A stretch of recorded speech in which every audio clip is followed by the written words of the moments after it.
given to us, the freedom to come at the feet of our Father. Thank you, Holy Spirit, for even though we do not know what we are going to pray, you are giving us words, our hearts, our spirit. You are making it in tune with the Lord. God, we ask you, be glorified as we come together, as we meditate on your word.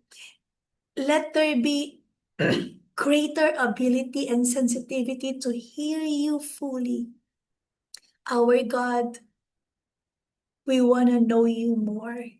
Speak to your children this morning. This is our prayer in Jesus' mighty name. Amen. Gaano po natin kadalas marinig ang boses ng Panginoon? At kung nakikinig tayo sa boses ng Panginoon, gaano naman natin kadalas na maunawaan kung ano yung mensahe na sinasabi niya sa atin? So yung pong ating text for this morning, our meditation of this morning is very short. Yung ating text is from Job chapter 4 verse 16. And ang sabi doon, I heard a hushed voice. Iniisip ko po kanina habang binabasa ko to, habang ginagawa ko yung devotion natin, kung gaano ko ba kadalas marinig yung hushed voice ng Panginoon. That voice that can calm, that voice that can make me still. Binasa ko po yung background ng story ng Job 4, and there's so many voices into Job chapter 4. Si Eliphaz, yung boses ni Job himself, and then suddenly the voice of the Lord. And the voice of the Lord came so harsh that without the full intention of hearing it, someone might just easily miss what God and how God is talking to us. So sabi po ng ating devotional guide, some 20 years ago, a friend gave me a book entitled True Peace. It had an old medieval message and this one primary thought, that God was waiting in the depths of my being to speak to me if I would only be still enough to hear His voice. Naniniwala po ako, hindi lang ito kwento ng libro, hindi lang din ito kwento noong nag-share ng ating devotion, kung hindi kwento natin tong lahat as believers. Naniniwala tayo that God is always waiting for us so that we can listen to Him, He can talk to us, and He can show us yung kanyang heart, yung kanyang will, yung kanyang desire para sa atin. And so, the author said, I assume this would not be a difficult thing to do. So I tried to be still. No sooner had I begun to do so than complete pandemonium seemed to break loose. Naalala ko po nung nasa States ako, meron po kaming isang training para po sa aming isang approach, cognitively based compassion training. So isa po dun sa part ng training is tinuturuan kami na i-free yung aming mind out of the noises ng paligid namin. Pero nakakatuwa, when we started sitting still, ako po sa karanasan ko, and as other people shared in that space, ang daming ingay sa loob ng isip ko. The more na tinatry ko siyang i-calm, the more naman na parang ang daming zoom biglang pumapasok ng mga thoughts that I cannot really focus. So sabi nung naglilid sa amin, I want you to anchor sa inyong on your breathing. So just think of the breathing. Pero pag nagbe-breathe ako, nakakalimutan kong humihinga pala ako and I am entertaining the thoughts in my head. So nung binabasa ko to, ang sabi ko, oh, this is very true. Sometimes when we come in the presence of the Lord, even when we intend to pray, hindi po natin maiwasan ang dami-dami pumapasok sa isip natin. Personally, there are moments where I pray, and while praying, I also have this pandemonium na talagang ang daming ingay, kung kani-kaninong ingay ang nasa isipan ko. And I'm hearing those louder than the prayer that I am saying at that moment. So suddenly, I heard 1,000 voices and sounds from without and within, until I could hear nothing except these incredible noises. So some were my own words, my own questions, and even my own prayers. So while others were temptations of the enemy and the voices of the world's turmoil. So, nakakatawa po siya kasi na-identify niya kung ano-ano yung voices na meron sa isip niya that is taking her away from the stillness that he or she is trying to achieve in the presence of our God. The story of the author is the same as our story. Many moments in our lives that we intend to be silent in the presence of the Lord, so that we will be able to hear what God wanted us to do. But there are so many things that hinders, even in the silence, hinders us and blocks us to really hear the voice of the Lord. So in every direction I turned, says the devotional guide, I was pushed, pulled, and confronted with indescribable unrest and overwhelming noises. I seemed compelled to listen to some of them and to respond in some way. Meron pong isang pagkakataon that I was asked to lecture about the power of prayer. And I talked about my personal experience of praying and listening to the Lord and talking to God. And I told them, when I pray, most of the time, this is what I've realized. When I started sitting down, the first few moments is just words of the lips. I am not deep yet. Then some of those moments now, slowly, what will happen are things will come in my mind, and there are noises, there are problems, there are questions, and I'm hearing other voices in my head. And then what happened when I pray is that I have to be deep. I really have to engage into spiritual warfare of slowly fighting and silencing the noise inside. Upon rising in that stance, it is where that I am fully aware I am beginning to pray in the Spirit. And then that praying in the Spirit is now becoming deep and deeper and deeper. But before that happened, there is this overwhelming noises around. Ano po ang sinasabi nito sa atin? Sinasabi po ito sa atin that the reality is, kahit yung tumahimik sa harapan ng Panginoong Jesus, mahirap siyang gawin. Sometimes nakikinig tayo ng sermon, pero kahit napakaganda ng sermon, we cannot capture everything about it because some thoughts are pulling us away. Some sin are taking away our mind from the focus that we are trying to give doon sa message na pinapakinggan natin. And some, in order to silence yung thoughts natin, like the author, we need to respond to the thoughts that we have. Pero, ito po yung nakakatawa. A reminder of Psalm 46:10. Be still and know that I am God. The author said, then my mind was filled with worries over my responsibilities and plans for tomorrow. And God said again, be still.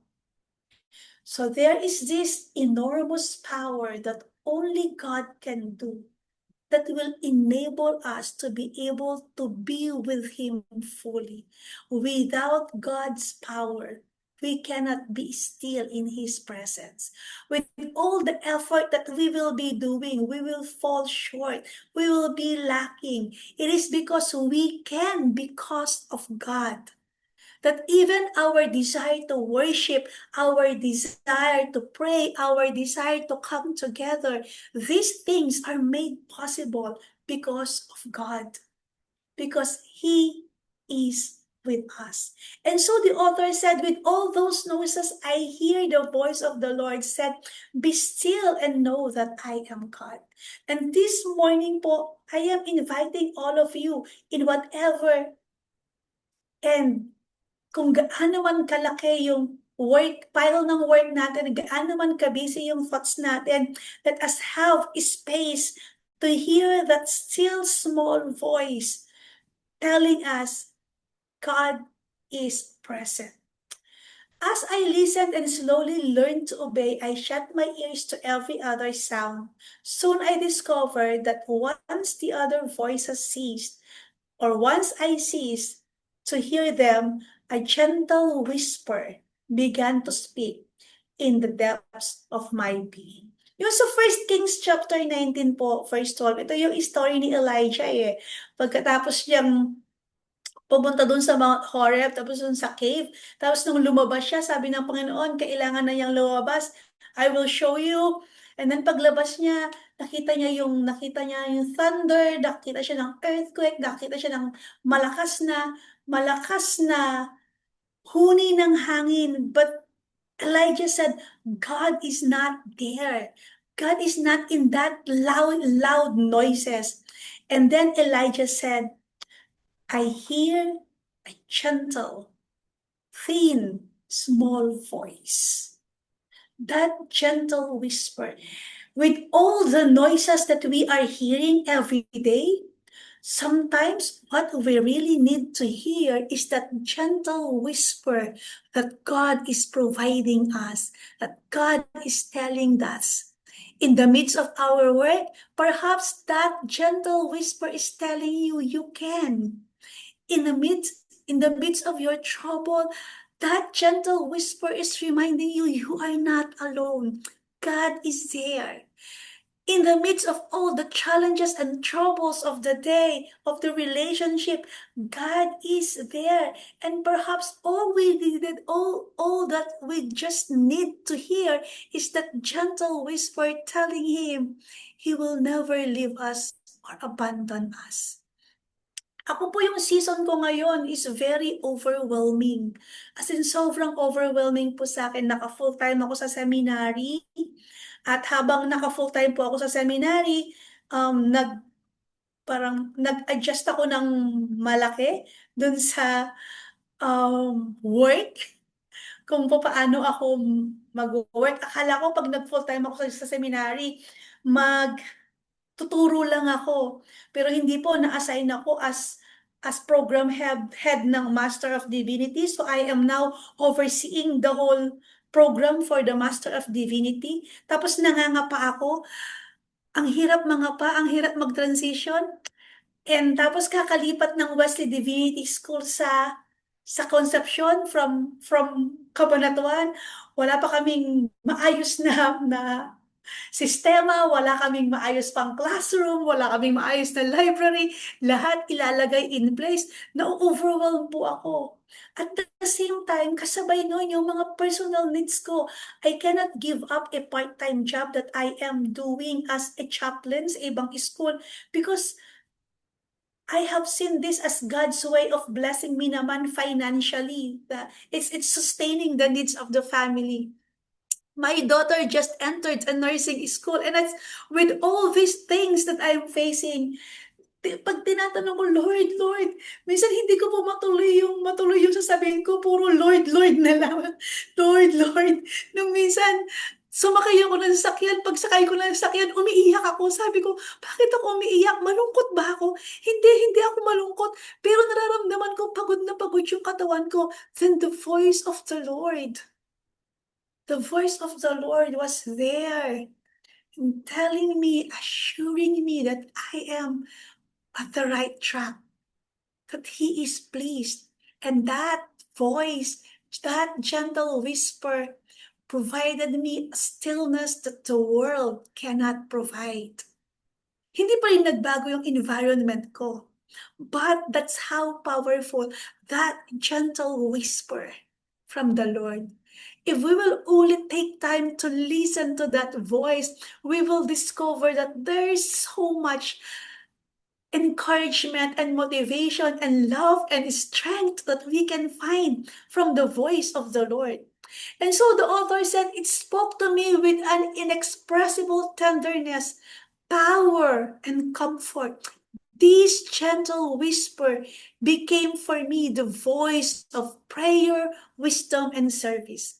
No longer did I need to work so hard to think, pray, or trust, because the Holy Spirit's gentle whisper in my heart was God's prayer in the secret places of my soul.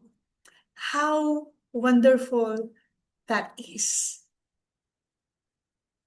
That God, the Holy Spirit is residing in us.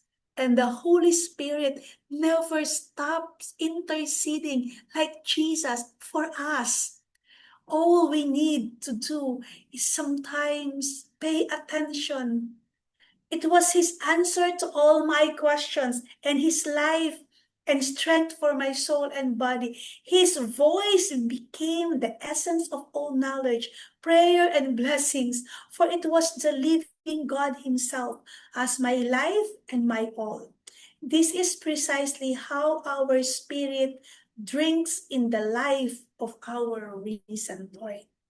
It does not have to be always extravagant. It does not have to be always spiritually high. Sometimes it's as simple as gentle whisper, and God is fully there. God is fully present. And then we are enabled to face life's conflict and responsibilities, like a flower that has absorbed the cool and refreshing drops of dew through the darkness of the night. Yet, just as dew never falls on a stormy night, the dew of His grace never covers a restless soul.